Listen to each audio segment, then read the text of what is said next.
O Senhor esteja convosco. Ele está no meio de nós. Proclamação do Evangelho de Jesus Cristo, segundo Mateus. Glória a vós, Senhor. Naquele tempo, vendo Jesus as multidões, compadeceu-se delas, porque estavam cansadas e abatidas, como ovelhas que não têm pastor. Então disse a seus discípulos: a messe é grande, mas os trabalhadores são poucos. Pedi, pois, ao dono da messe que envie trabalhadores para a sua colheita. Jesus chamou os 12 discípulos e deu-lhes poder para expulsarem os espíritos maus e para curarem todo tipo de doença e enfermidade. Esses são os nomes dos 12 apóstolos. Primeiro, Simão, chamado Pedro, e André, seu irmão. Tiago, filho de Zebedeu, e seu irmão João. Filipe e Bartolomeu. Tomé e Mateus, o cobrador de impostos. Tiago, filho de Alfeu, e Tadeu. Simão, o zelota, e Judas Iscariotes, que foi o traidor de Jesus. Jesus enviou estes 12 com as seguintes recomendações: não deveis ir aonde moram os pagãos, nem entrar nas cidades dos samaritanos. Ide antes as ovelhas perdidas da casa de Israel. Em vosso caminho anunciai: o reino dos céus está próximo. Curai os doentes, ressuscitai os mortos, purificai os leprosos, expulsai os demônios. De graça recebestes, de graça deveis dar. Palavra da salvação. Glória a vós, Senhor.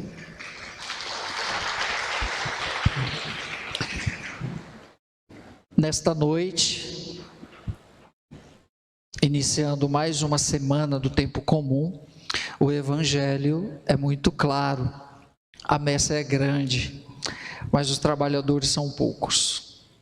A nossa oração sempre deve estar voltada com essa intenção: pedir ao Senhor da messe que envie operários para a sua colheita. Cada um de nós aqui presentes fomos chamados por Deus a trabalhar nessa messe no dia do nosso batismo. Mas muitos outros responderam de forma muito mais perseverante, porque entenderam esse chamado como algo essencial para suas vidas. E hoje eu trago para vocês a mensagem de santidade desse jovem chamado Carlo Acutis. Com certeza muitos de vocês já ouviram falar dele pelas redes sociais. Carlo foi beatificado agora no mês de outubro de 2020. E o Carlo, por ser um jovem, tem muito a nos dizer com a sua própria vida. Porque a santidade, esse chamado de Deus que nós respondemos, é com a própria vida. E muito ele nos diz da sua vida que é possível aceitarmos e fazermos esse caminho que leva ao céu.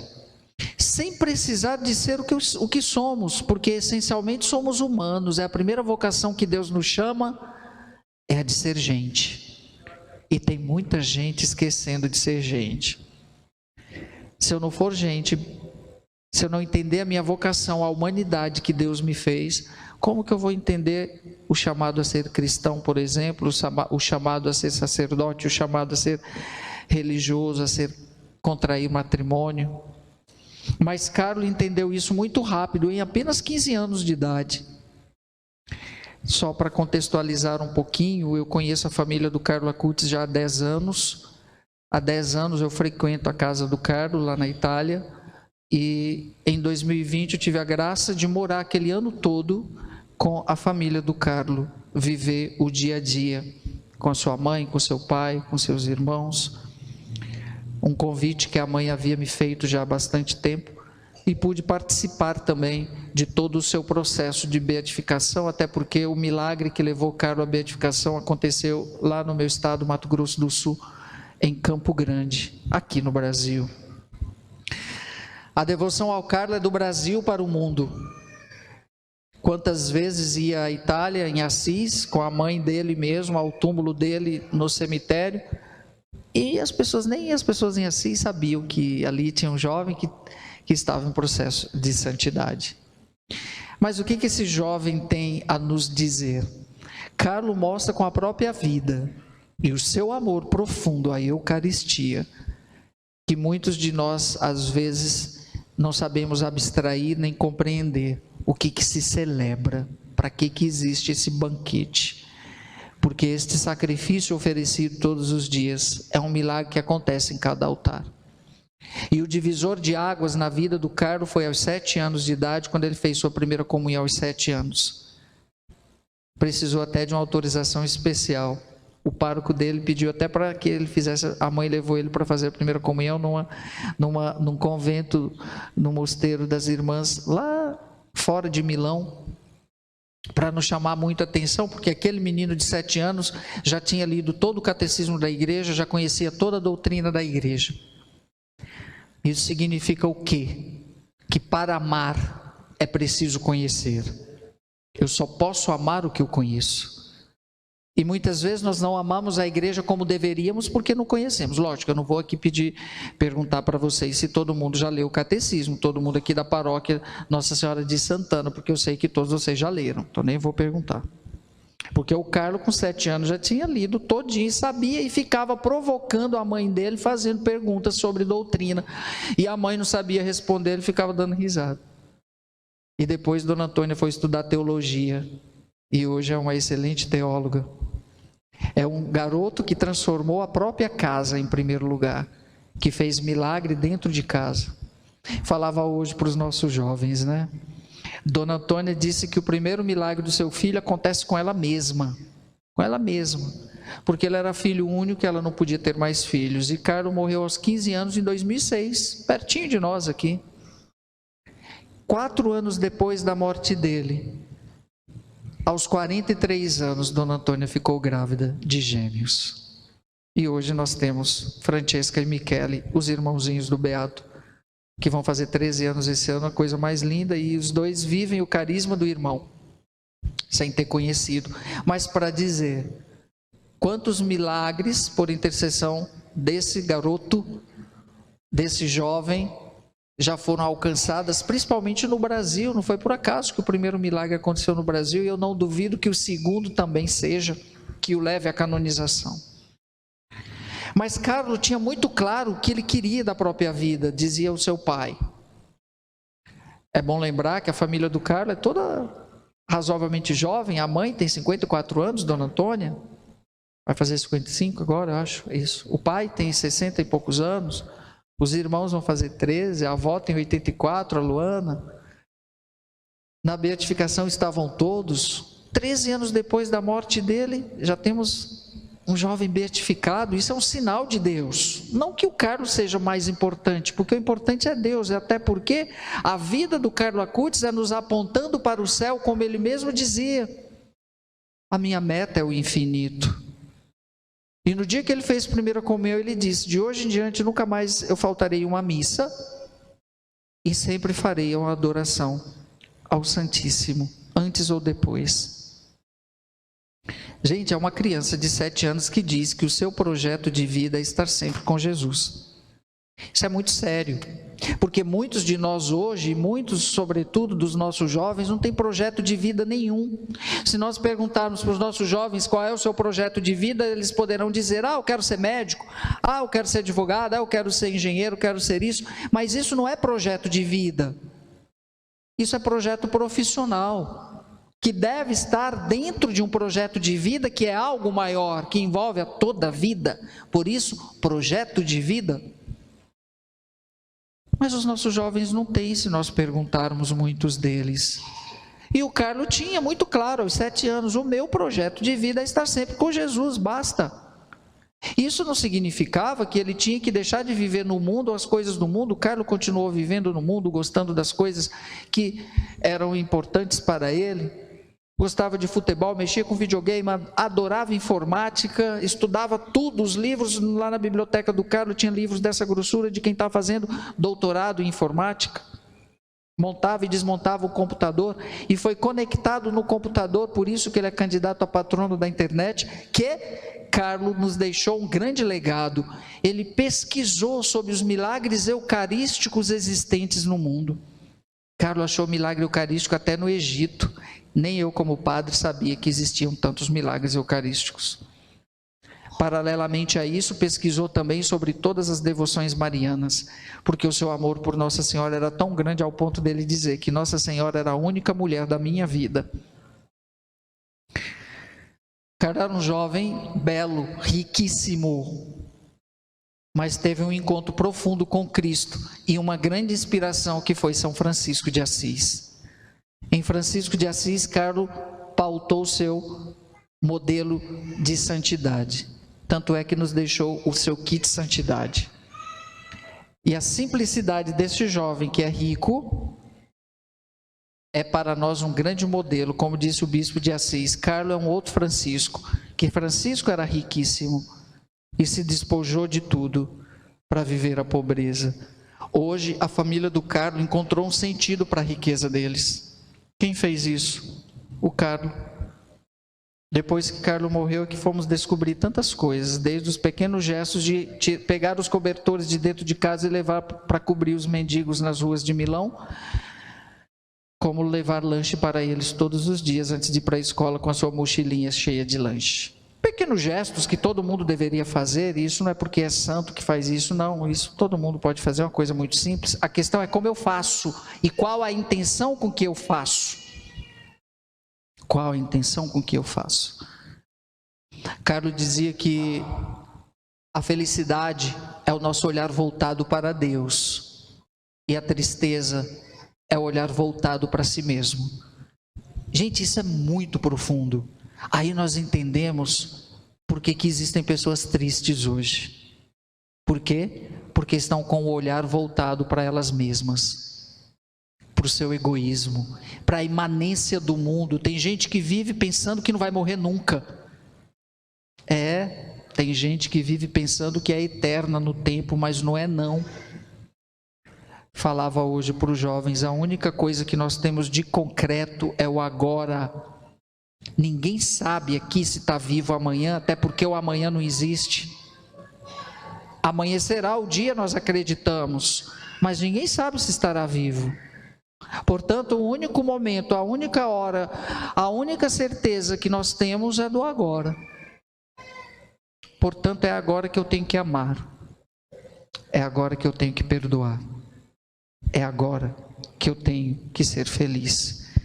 Nós temos que parar com essa história de colocar a felicidade como fim. Felicidade não é fim. Como assim, padre? Tem gente que diz, eu vou ser feliz quando eu tiver dinheiro. Então não vai ser nunca. Eu vou ser feliz quando eu tiver uma casa, quando eu tiver formado. Felicidade não é fim, é meio. Eu tenho que ser feliz hoje. Eu tenho que ser feliz hoje. Eu não posso colocar minha felicidade nessas coisas que aqui ficam. Eu nunca vi em nenhum enterro indo atrás o cofre, o carro, a casa, o dinheiro para ser enterrado junto. Nunca vi. Mas as pessoas que têm o olhar voltado para si mesmas serão sempre infelizes. E o Carlos já tinha entendido isso de uma forma muito precisa. Portanto, gente, a felicidade é o meu olhar voltado para Deus, não pelas coisas que eu tenho ou busco ter aqui, porque daqui não levamos nada. Sinto muito em dizer isso para alguns que pensam que tudo que tem vai ficar consigo mesmo. Não vai, não. Tem gente que junta, né? Não estou dizendo que não tem que ter reservas, né? A gente tem que ser prudente, né? Mas tem gente que junta dinheiro, não sei para quê. Estou juntando para não sei o quê, para não sei o quê. Amanhã morre, fica tudo. Bom para quem vai ser, para quem fica. Não estou dizendo para sair gastando não, viu gente, por favor, pelo amor de Deus. Só estou dizendo para sermos prudentes e não colocarmos o centro das nossas vidas nessas coisas, porque tudo é efêmero. E Carlos tinha isso muito claro no coração dele. Um jovem belo, de 1,83 m de altura, que onde passava chamava atenção, não somente pela sua beleza física, mas chamava atenção pela sua beleza interior, que era a sua santidade, que transcendia e muitos não sabiam captar. A vovó do Carlos, Luana, que é sempre muito apegada a ele, passava horas conversando com ela. Ela dizia que o meu neto era brilhante. Quando ele chegava, irradiava uma luz. Todo mundo queria estar perto do Carlos, porque era bom estar perto dele. Ele era brilhante, ele era leve, sorridente. Quando passava ali pelas ruas de Assis, saía cumprimentando todo mundo, abraçando, coisa que não é comum entre os italianos fazer isso com todas as pessoas. Tem que ser muito íntimo para eles cumprimentarem, dar um beijo, um abraço. Mas o Carlos transcendia nisso tudo. Um jovem que morreu em 2006, dos nossos tempos, que transformou a própria família e que hoje está a caminho dos altares e que muito tem a nos ensinar. Carlos dizia que todos nós nascemos originais, mas muitos morrem fotocópias. E nessas minhas andanças pelo Brasil, ouvindo muitas coisas, muitos testemunhos e vendo também muitas coisas, eu estou me convencendo que cada vez mais as pessoas estão virando fotocópias de si mesmas. Carlos, mais uma vez, tinha razão. E o que é virar fotocópia? É adulterar-se, é perder o essencial. Hoje as pessoas não buscam mais o essencial, vivem de coisas periféricas.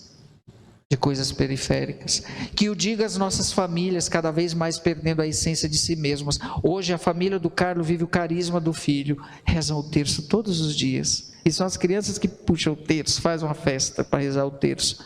A Santa Missa todos os dias. Hoje não. A Eucaristia não é mais o centro das nossas vidas. Lá na pandemia nós ficamos juntos os 40 dias fechados. Aí depois é que eu fui entender. O mundo todo ficou sem missa, menos a família do Carlos Acutis, porque ele mandou um padre lá do Brasil para a casa dele. Quem ia imaginar que ia acontecer aquela pandemia? E foi a Eucaristia que nos sustentou, porque vocês aqui no Brasil não têm noção do que foi a pandemia na Itália, primeiro país do Ocidente a enfrentar tudo aquilo. Eu, em um momento, pensei que tinha ido para lá para morrer também, porque ver todos aqueles idosos morrendo daquela forma, e lá em Assis, onde nós estávamos, na montanha, terra de São Francisco, não teve um contágio, nenhuma morte. Olha que coisa. E lá eu estava, muitas vezes deitava na cama dele e dizia, meu Deus, o que eu vim fazer aqui? Ainda bem que eu estava protegido pela família dele, mas e o que foi aquilo? O que era quarentena, meu Deus, todo mundo fechado dentro de casa, aqui não souberam fazer, lá estava a polícia na porta, você não podia sair para nada. 40 dias direto, ficamos de 11 de março até 4 de maio dentro de casa. E assistindo à morte dos italianos, dos idosos. O que foi aquilo? Meu Deus, o que foi para a gente? Até hoje eu escuto as sirenes das ambulâncias. Para mim é muito forte ainda. Né? Mas teve a Eucaristia que nos sustentou. E muitas vezes nós ficamos sem missa aquele ano, todo mundo querendo a missa e não podia. E hoje temos de volta e cadê o povo? Nós deixamos por qualquer coisa a missa. Pela festa, pelos amigos, pelas bagatelas da vida, nós deixamos. A missa fica em segundo plano. Para Carlos não. Quando iam viajar, ele dizia primeiro para a mãe, mama, onde estão os horários das missas, das igrejas que nós vamos? Primeiro, a missa. É a minha autoestrada para o céu. Nós não. Nós deixamos a missa por qualquer diversão. Isso é muito sério. Isso é muito sério. Aí vem um jovem como esse, e bate na nossa cara para dizer: é a minha autoestrada para o céu. É a minha autoestrada para o céu. Posso faltar tudo, perder tudo, menos a Santa Missa. Menos a missa. Porque é ela que vai me levar para o céu. Não são as outras coisas. Com isso, eu não estou dizendo que não tenhamos que termos diversões, viajarmos. Não é isso. Eu estou dizendo com relação ao lugar que nós colocamos as coisas do céu na nossa vida. Porque as coisas do mundo, com facilidade, nós colocamos em primeiro lugar. Mas as coisas de Deus, se tiver tempo, se der. Carlos tinha isso muito claro. E a sua família tem isso muito claro também hoje. Por isso, se tem uma instituição que precisa ser salva hoje o mais rápido possível, é a família. É a família. Os valores, as ideologias estão sendo tomando conta e assumindo lugares dos valores nas nossas famílias. Hoje não se reza mais juntos. Todo mundo às vezes fica se comunicando, cada um com o celular dentro de casa. Talvez vocês já até viram isso. Lá do quarto um fala com o outro, mas ninguém é capaz de descer e falar com o outro. Pensemos nisso, porque não sabemos para onde está indo esse mundo, por conta de tantas coisas que nos tiram do verdadeiro foco. Como o Carlos dizia, a minha meta é o infinito. Qual é a meta de vocês? Qual é a sua meta? É o céu? Se for, nota 10. Lute para que você não saia desse caminho que vislumbra o céu. Mas vamos tentar salvar as nossas famílias. Tem um refrãozinho de uma canção que eu acho que os mais antigos como eu conhecem, né? Que relata muito bem isso. Diz assim, ó: tudo seria bem melhor se o Natal não fosse um dia, se as mães fossem Maria e se os pais fossem José, e que a gente parecesse com Jesus de Nazaré. Estou pensando em Deus, estou pensando no amor. Bonito, bem forte. Estou pensando em Deus, estou pensando no amor. De novo.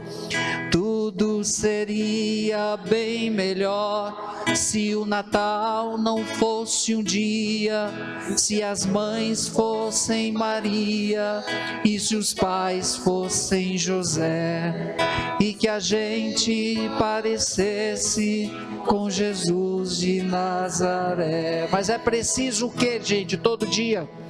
Estou pensando em Deus. Estou pensando no amor. Estou pensando em Deus. Estou pensando no amor.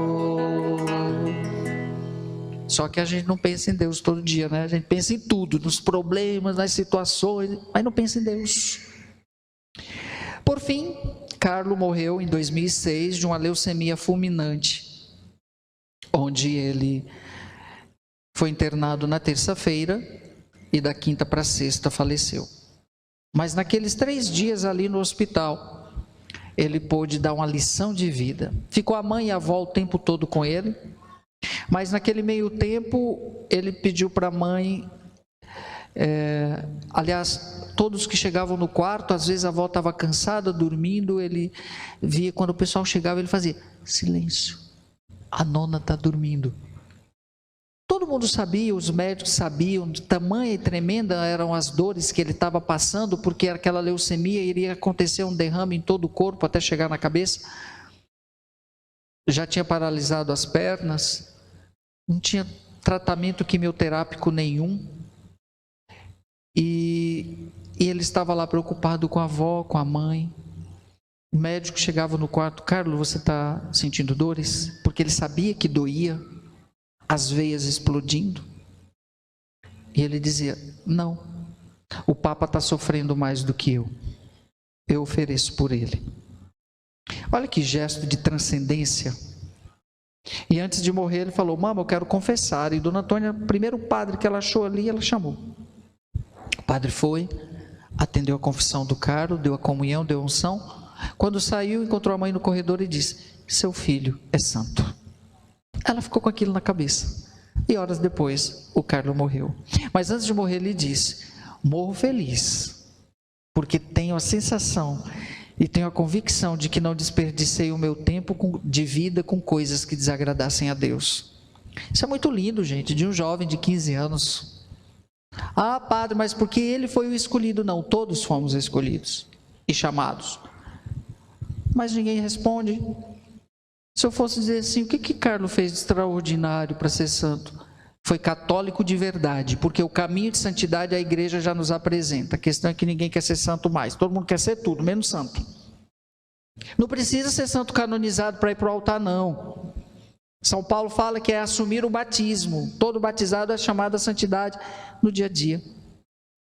Com os valores, amando, fazendo bem. E o desejo do céu deve ser como o nosso respiro de todo dia. É o desejo do céu que Carlos tinha. E ele dizia sempre: non io, ma Dio. Não eu, mas Deus. Pergunte-se para vocês mesmos, depois que estão aqui nesse momento, que lugar Deus ocupa na sua vida hoje? Carlos tinha isso muito claro. Deus é em primeiro. A minha vida tem que se configurar com Cristo, como diz São Paulo. Como aquela canção, né? Tem outra canção. Como fala o Salmo, né? E o meu coração deseja te encontrar, como a terra seca anseia pela chuva. Vem me saciar, pois eu descobri que aqui é o meu lugar. Bem forte agora. E o meu coração deseja te encontrar, como a terra seca anseia pela chuva. Vem me saciar, pois eu descobri que aqui é o meu lugar. O céu é o nosso lugar, tá? O céu é o nosso lugar. Antes de terminar, alguém aqui da Assembleia gostaria de me fazer alguma pergunta sobre a vida do Carlos? Alguma curiosidade? Pode levantar o braço e fazer. Ninguém? Tudo certo? Todos já conheciam a história do Carlos? Alguma curiosidade? Ó, tá igual os jovens hoje lá, viu, seminaristas? Tá igual os jovens hoje lá.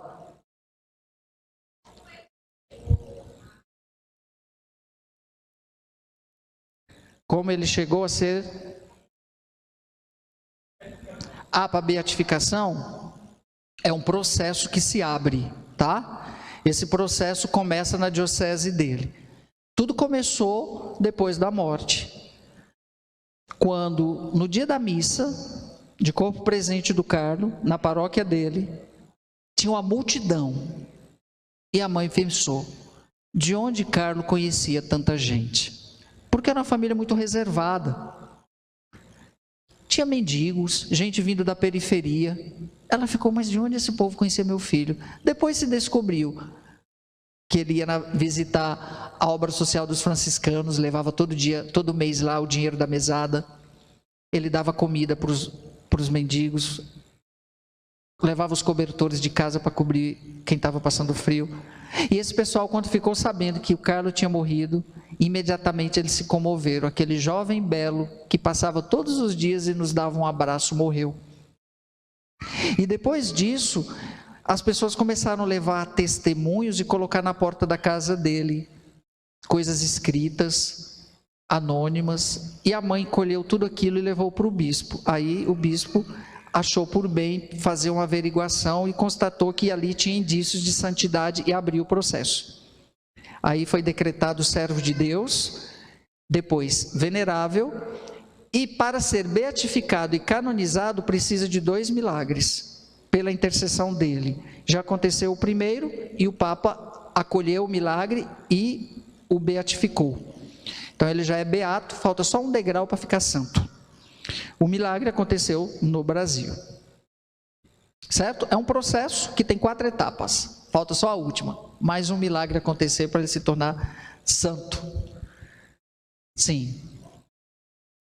O milagre que aconteceu foi o menininho Mateus, lá de Campo Grande. Ele tinha um problema congênito no pâncreas, e isso fazia com que ele tivesse um refluxo 24 horas. Então era uma criança que não tinha muitas perspectivas de vida, porque tudo que se alimentava saía, né? E ele tinha mais ou menos 3 anos, quando o avô, numa missa, com a relíquia do Carlo, o padre da paróquia, na comunidade Nossa Senhora Aparecida, ia fazer uma missa votiva ao Carlo, ia dar a bênção com a relíquia, e o avô levou o neto. E pediu a intercessão do Carlo pela cura do neto, e 2 semanas depois o menino não tinha mais nada. Foi feito o relato e foi aberto todo o processo de investigação.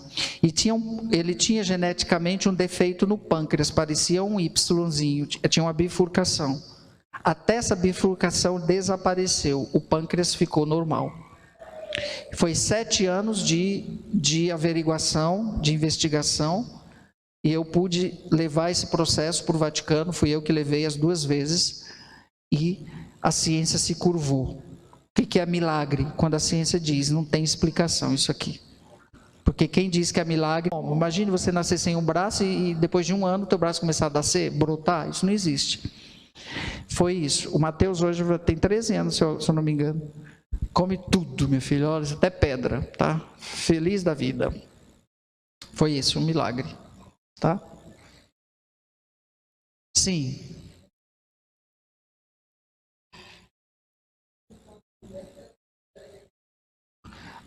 A família?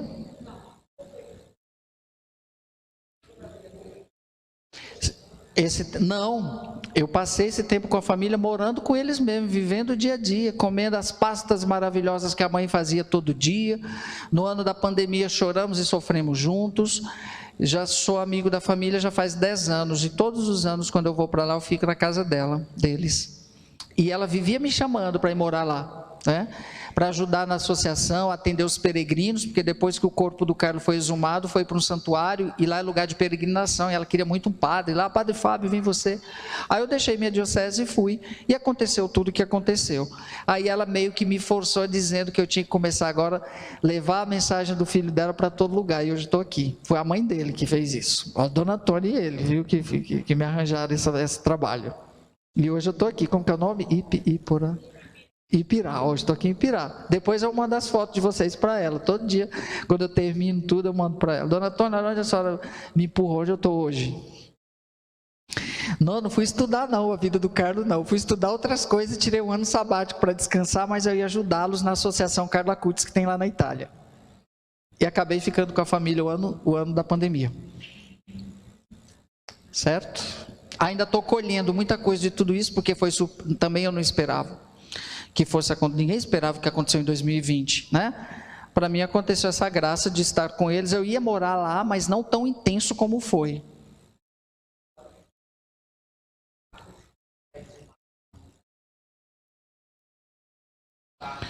Sim, sim. Vou dizer. Ele perguntou se o corpo do Carlo está intacto mesmo. Está intacto, sim. Eu vi, né? Vi o corpo do Carlo sendo tratado depois da exumação. Depois de 13 anos, para a beatificação é exigido a exumação. E para nossa surpresa, para a mãe do Carlo não, porque todas as vezes que nós íamos lá no túmulo dele rezar, ela dizia, eu falava, Dona Antônia, no dia que exumar o Carlo, como será que vai estar? Ela vai estar intacto. E a mãe acertou. Quando abriu o caixão, ele estava do mesmo jeito, nada se decompôs, nada. Até a pele do Carlos estava perfeitinha, as unhas, cabelo, tudo. Não se decompôs nada, estava todo inteiro. Isso significa intacto, todo inteiro, até os órgãos internos. Lógico que depois passou por um tratamento de 2 meses que ficou, e depois se coloca uma máscara de silicone. Quando aparece lá no caixão, ele, visível para a gente ver, tem uma máscara de silicone no rosto e nas mãos, porque estava um cadáver ressecado, não ia expor daquela forma. Agora ele foi tratado, mumificado e não mais vai se decompor mesmo. Mas estava. E essa relíquia que nós trouxemos aqui hoje para vocês é uma relíquia ex corporis, é um fragmento do corpo do Carlos, tá? Pequenininho, que eu trouxe hoje para abençoar vocês no final da Santa Missa. As relíquias são divididas em 3 graus, primeiro, segundo e terceiro. Essa é de primeiro grau. Primeiro grau significa que é parte do corpo do santo. E a relíquia é a presença do santo. Sim.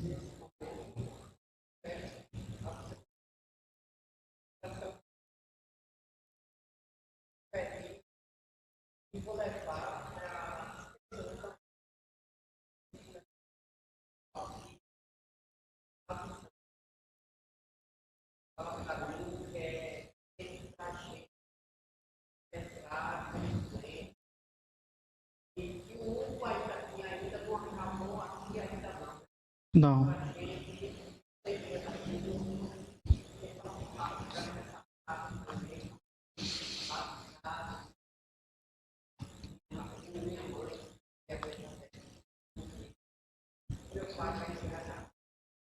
Que bom.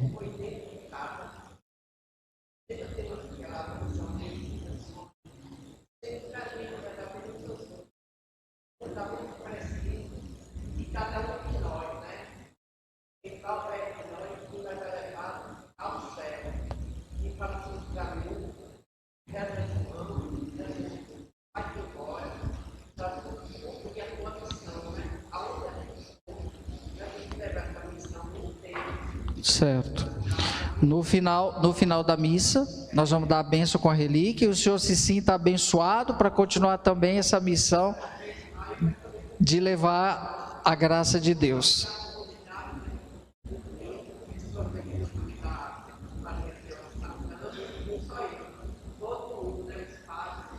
Certo. Muito bem.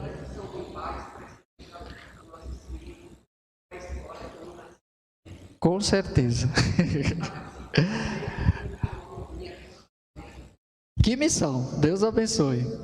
Mais uma para a gente encerrar. Eu sei que o papo tá bom, e falar da vida do Carlos é para muito tempo.